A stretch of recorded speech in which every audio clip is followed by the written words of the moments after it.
राजा तूतनखामेन का श्राप एक ऐसी कहानी है जिसमें मौत और बदकिस्मती के किस्सों से 100 साल से भी ज्यादा वक्त से पूरी दुनिया को अपनी तरफ खींचा हुआ है। तो सवाल ये है कि क्या सच में एक 3000 साल पुराने मकबरे को खोलने से कोई जानलेवा शराब बाहर आ सकता है? चलिए आज इसी रहस्य की तह तक चलते हैं। हमारी ये कहानी शुरू होती है 20वीं सदी की सबसे बड़ी आर्कियोलॉजिकल खोजों में से एक के साथ, मिस्र की उस रहस्यमयी जगह पर जिसे राजाओं की घाटी कहते हैं। ये वो तारीखें हैं जिन्होंने वाकई इतिहास बदलकर रख दिया। ब्रिटिश आर्कियोलॉजिस्ट हॉवर्ड कार्टर और उनकी टीम ने सालों तक कड़ी मेहनत की और फिर आखिरकार वो दिन आ ही गया जिसका उन्हें बेसब्री से इंतजार था। ये शब्द किसी और के नहीं बल्कि खुद हॉवर्ड कार्टर के हैं। जरा सोच कर देखिए, 3000 साल बाद उस खजाने को देखने वाले वो पहले इंसान थे। हर तरफ बस सोने की चमक। ये लाइनें उस पल के रोमांच और हैरत को बखूबी बयां करती हैं। लेकिन इस बेहिसाब खुशी और कामयाबी के साथ साथ एक बहुत ही मनहूस घटना ने इस श्राप की कहानी को जन्म दिया। और इस कहानी का पहला शिकार बने लॉर्ड कॉर्नरवॉन। ये वो शख्स थे जिन्होंने इस पूरी खोज के लिए पैसा लगाया था। हुआ ये कि शेविंग करते वक्त उन्होंने मच्छर के काटे हुए एक जख्म को गलती से छील दिया और उससे इन्फेक्शन पूरे खून में फैल गया और उनकी मौत हो गई। लेकिन बात यहीं पर खत्म नहीं हुई। मीडिया ने इस पूरी घटना को हाथों हाथ लिया और इसे सनसनीखेज बना दिया। अफवाहें ये उड़ाई गईं कि जिस पल लॉर्ड कार्नरवॉन ने अपनी आखिरी सांस ली, ठीक उसी वक्त पूरे काहिरा शहर की बिजली चली गई थी। तो एक आम मौत अब एक ताजीना बन चुकी थी। और ये तो महज एक शुरुआत थी।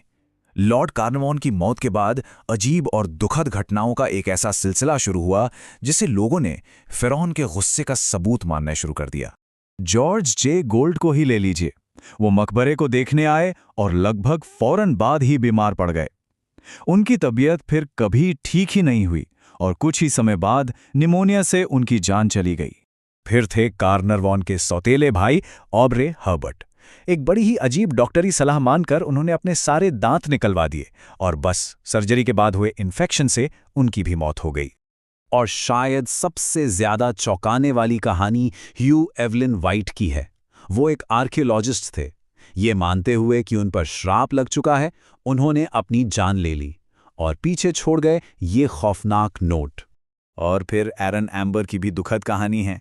उनके घर में आग लग गई और अपनी जान बचाने के बजाय वो अपनी एक पांडुलिपि बचाने के लिए अंदर दौड़ पड़े। विडंबना देखिए, उस पांडुलिपि का नाम था the Egyptian book of the dead. बात इतनी बढ़ गई थी कि स्थानीय अफवाहों को भी पंख लग गए।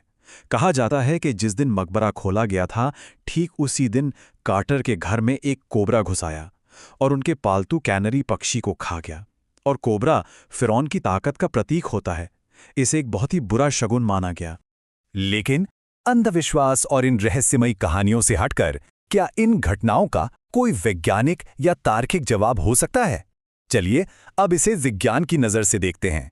तो सवाल फिर से वही है, क्या यह सच में फिरौन का बदला था या इन मौतों के पीछे कोई और ही वजह थी? देखिए, एक मकबरा जो हजारों सालों से बंद पड़ा हो, वो असल में जहरीली गैसों का एक भंडार बन सकता है। अंदर रखे जैविक पदार्थों के सड़ने से हाइड्रोजन सल्फाइड और अमोनिया जैसी गैसें बनती हैं, जो अगर सांस के जरिए अंदर चली जाएं तो जानलेवा भी साबित हो सकती हैं। और सिर्फ गैसें ही क्यों, फफूंद भी एक बड़ा खतरा हो सकती है।